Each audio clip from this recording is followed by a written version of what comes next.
All right, we got Michaels making some pretty bold moves.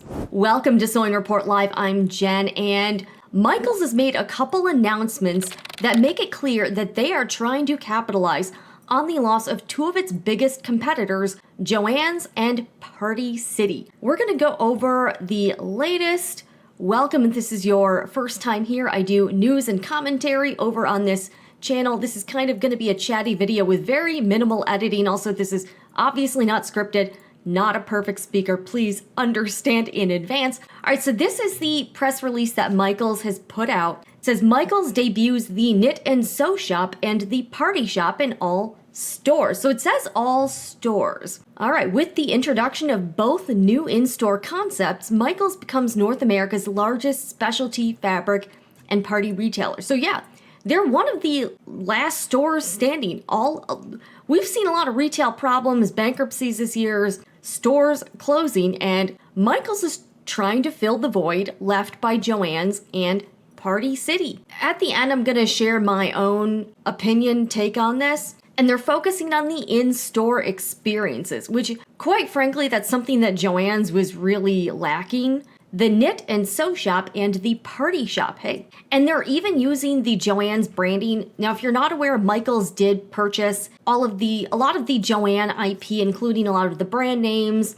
They got like the website, the social media accounts. So they can now legally, they're permitted to use JOANN's name, all of the branding, the logos, the trademarks, all of that stuff in their own, for their own business. So it says now in stores chain-wide, both concepts feature expanded assortments and enhanced services across fabric, yarn, sewing, party supplies, and balloons. Building on the expansion of party offerings, which we have talked about before here, and the acquisition of the intellectual property and private label brands of JOANN earlier this year, both dedicated shop-in-shops reflect ongoing progress and relentless commitment as Michaels continues to respond to new opportunities to better serve both existing and new customers. All right, so this is the CEO, David Boone, and they kind of recently had a CEO change up because I think the other guy went to I think it was like Kohl's or something. All right, so it says, this is a transformative step forward on our mission to become the go-to destination for fueling creativity and celebration.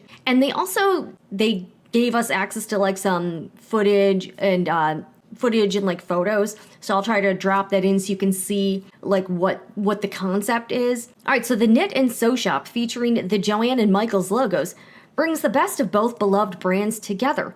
The dual-branded shop offers a curated assortment of threads, sewing notions, and yarn, with fabric also available in most stores. The selection includes beloved JOANN brands like Big Twist, which hits shelves at the end of October. I know a lot of you have been asking about Big Twist. Apparently that is coming later this month. It provides everything creators need to inspire and bring their next project to life all in one place. They also did pick up Yaya Han's cosplay fabrics. So that's good news because I know a lot of people are like, where am I going to go for my cosplay fabric? So they did do some sort of deal with Yaya Han. Michaels now carries fabric in over 840 stores, with plans to expand to over 250 more locations. Michaels has also increased the existing space dedicated to fabric in stores by nearly 25%, expanded assortment in most locations, and has over 95,000 options available online, including licensed prints. Sewing and yarn increased in-store space for sewing and yarn assortments and is actively expanding its yarn selection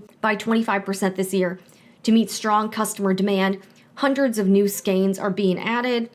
Forgive me, I don't really knit or crochet, so I'm not super familiar with all of the brands. All right, JOANN also is having Gutermann threads, new sewing machines from Singer and Brothers, sewing notions, beginner needle crafts, and more. All right, the Knit and Sew Shop will also feature new in-store services, including fabric cutting tables, which will be available in more than 650 stores by mid-October. All right, here's the info on the Party Shop. I don't really buy a lot of party stuff, so I didn't really go to Party City very often. From custom balloon bundles and convenient grab-and-go options to a wide assortment of party supplies, the Party Shop at Michaels makes Michaels the ultimate celebration destination. In addition to the 79,000 balloon and party items available online, Michaels has expanded its party space in every store to accommodate 700 new products. Now, I wonder, if they're adding all this stuff, are they taking anything away?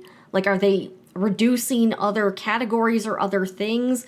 We'll have to see. I need to go to Michael's sometime soon to check it out firsthand. All right, latex foil balloons, customizable balloons, a balloon bar. That sounds interesting. Incredible value with balloon bundle starting at just $9.99 and party supplies at 99 cents. Shoppers will also find exclusive themes like Western-inspired rodeo playful bows, elegant milestone birthdays, and classics like blue gingham line that puts a modern twist on nostalgic celebration. All right. Oh, this is good because when I covered the parties, the in-store parties, I thought the prices were kind of expensive for what it was. Maybe they've been watching this channel, I don't know. Michael's is making celebrations more accessible than ever with a major price cut on in-store birthday parties. I think that's, you know what? Hey, they heard us because I thought the party prices were like really out there, in my opinion. Reduced from $299 to a new starting price of $149.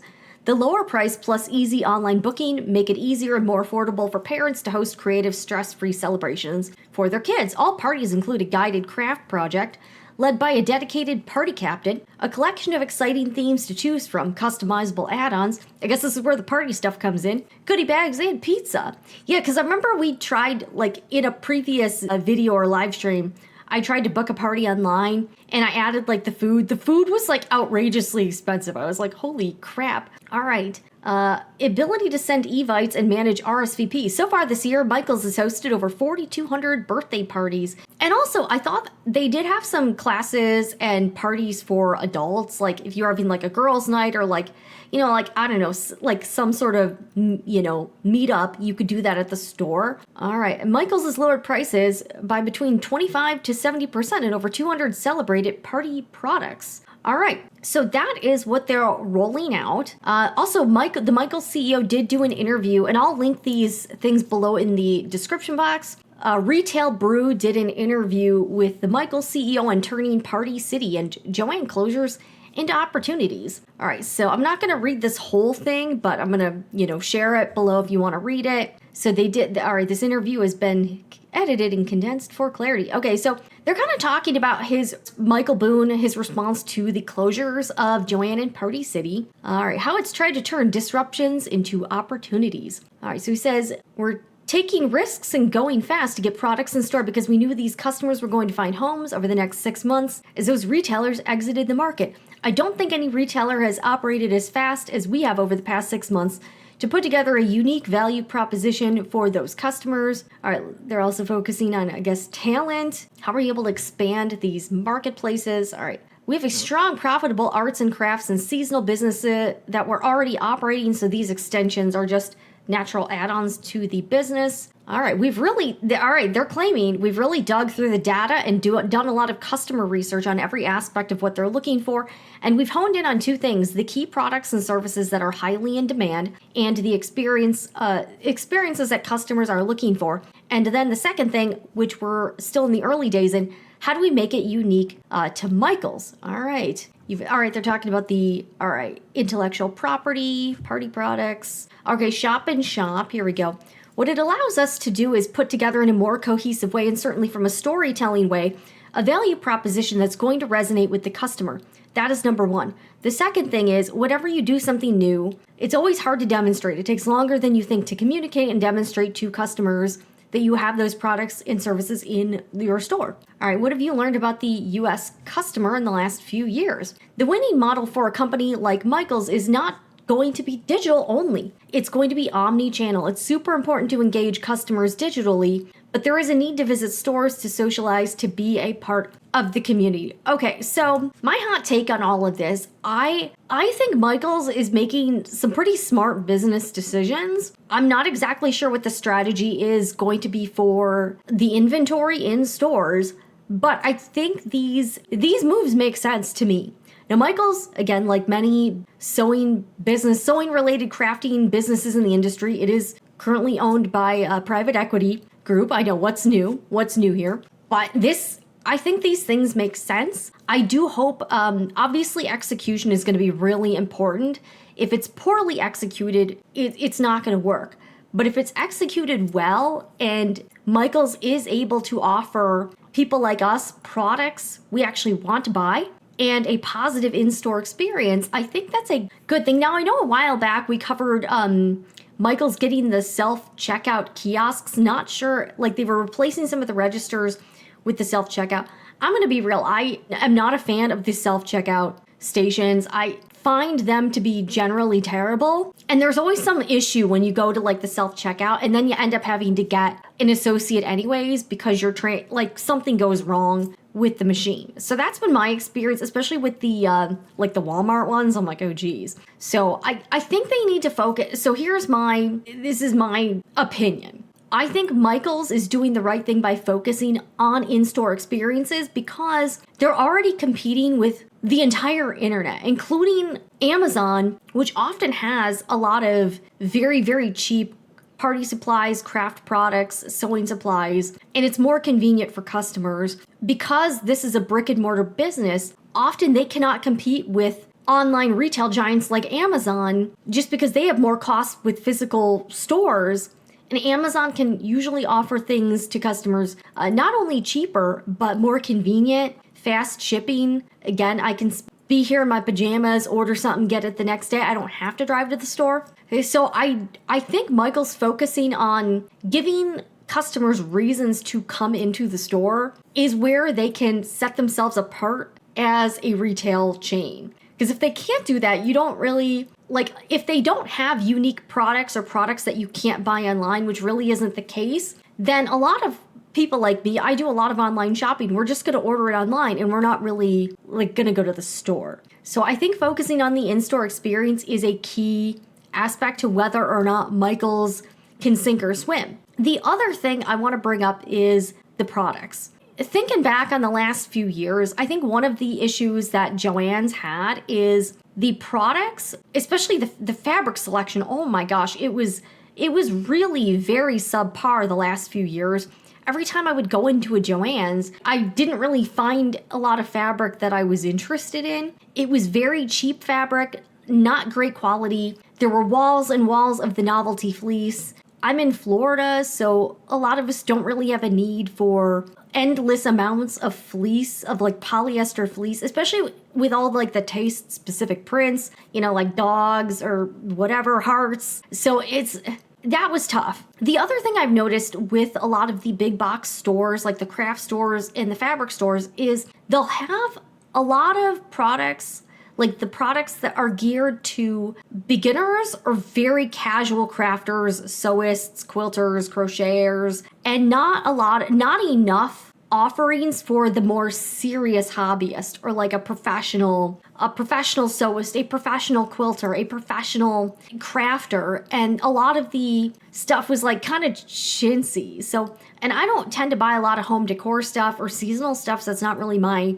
jam. So it seemed like they were really relying too much on the seasonal home decor type products, and they really were not doing enough to attract like someone who's really into sewing or really into quilting, really into crafting. And I think if Michaels can, you know, and again, stuff it was still kind of overpriced, you know, for what it was, but the quality was kind of like, you know what I'm saying? So I think, all right, Michaels, if anyone from Michaels is watching this, really curate your fabric selection.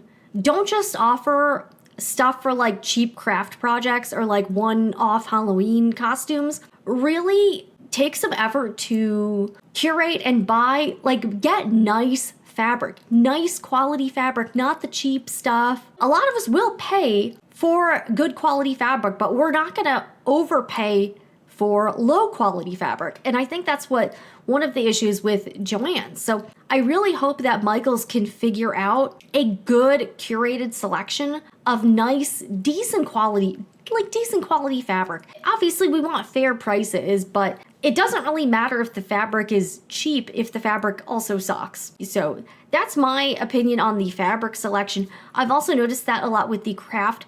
You know, we don't really want the in-house brand, like the in-house private label, but we want like name brand, good, reputable quality notions, supplies, you know, art supplies, craft supplies. We want nice stuff. We do not want, because that's the thing. If you want to set yourself apart from Amazon, Amazon sells cheap stuff and nice stuff. So I do think Michaels if they can't compete on price, they should at least be able to try to differentiate themselves by offering nice things, like a good quality selection of products for people who want to make things. Artists, also people, get some nice home decor stuff as well, seasonal stuff. But often I would walk into stores like Michael's and JOANN's, and I'm like, oh, this is kind of like I've gone into these stores many, many times and walked out empty-handed because simply there was just nothing there that I was like interested in buying. So I think that's an issue. I think creating like a good in-store experience, like something, giving people a reason to go to the store is great. Having events. Also, I don't know how feasible this is, but a coffee bar or snack bar, I don't know how that would go, but like putting a Starbucks inside Michael's or like a coffee bar would actually attract, I think that would actually attract people. Like I love going to Sam's Club for the snack bar. I love going to IKEA for that snack bar or the cafeteria. I know that's like a lot and might not be feasible, but I do think something like that would bring people in. Also give people some good like social, like stuff they can post on social media, like a cool visual backdrop wall, like some neat displays so people want to go there and put it on the gram. I think that's also would be helpful. But I am happy to see these announcements because, hey, they're trying. You have to give Michael's credit for at least trying. So that is the latest update on Michael's trying to obviously fill the void that JOANN's and Party City has left behind. Let me know what you think down below in the comments. Also, please be civil, guys. I do have some guidelines that I'm putting in a pinned comment. But yeah, also check me out over at the main Sewing Report channel because I will be posting some Halloween related videos over there. I've already got like my first one up, but I've been working on some Halloween projects and I'm really excited to share that stuff. Anyways, I'm Jen with Sewing Report Live. I will see you again in the next one.